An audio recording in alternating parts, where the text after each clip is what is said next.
Wapendwa, iko tabia ovu pia inayofanywa na baadhi ya watu mitandaoni. Wako watu wamejigeuza kuwa vyombo vya kejeli, matusi na uchochezi dhidi ya viongozi wetu wakuu wa taifa hili.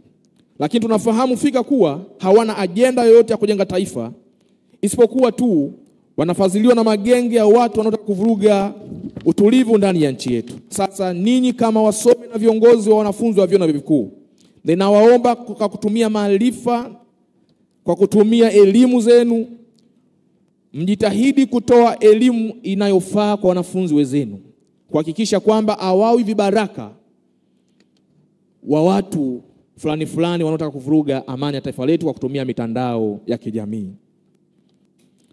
Na mwisho kabisa, ninaomba niwaambie kwamba ndugu zangu,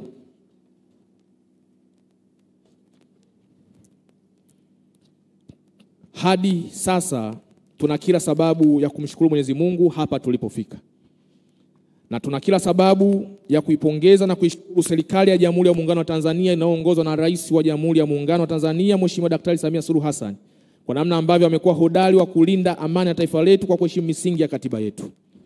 Tuna kila sababu ya kusema tuko salama sana, piga makofi kwa ajili ya hilo. Na tumepata kusikiliza hotuba aliyoitoa Mheshimiwa Rais katika kulivunja bunge siku ya jana. Kwa namna gani anavyoonyesha kwamba uongozi si kauli tu, lakini uongozi ni pamoja na kuonesha kwa namna gani kama kiongozi wa mkuu wa nchi anaguswa kwa karibu sana na mambo yanayohusu taifa hili. Ameeleza kwa kirefu sana siku ya jana kwa namna gani serikali yake imefanya mambo mbalimbali ya utekelezaji wa maendeleo katika taifa, na kwa namna gani serikali yake imeendelea kukabiliana na mambo mbalimbali ambayo yalinuia kuvuruga amani na utulivu katika taifa letu.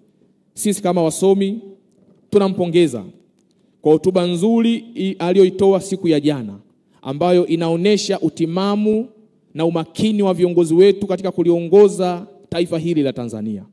Na bado tutapata amani kubwa na imani kubwa kwamba tutavuka salama 2025 chini ya uongozi wa mwanamama huyu Daktari Samia Suluhu Hassan. Piga makofi kwa ajili yake.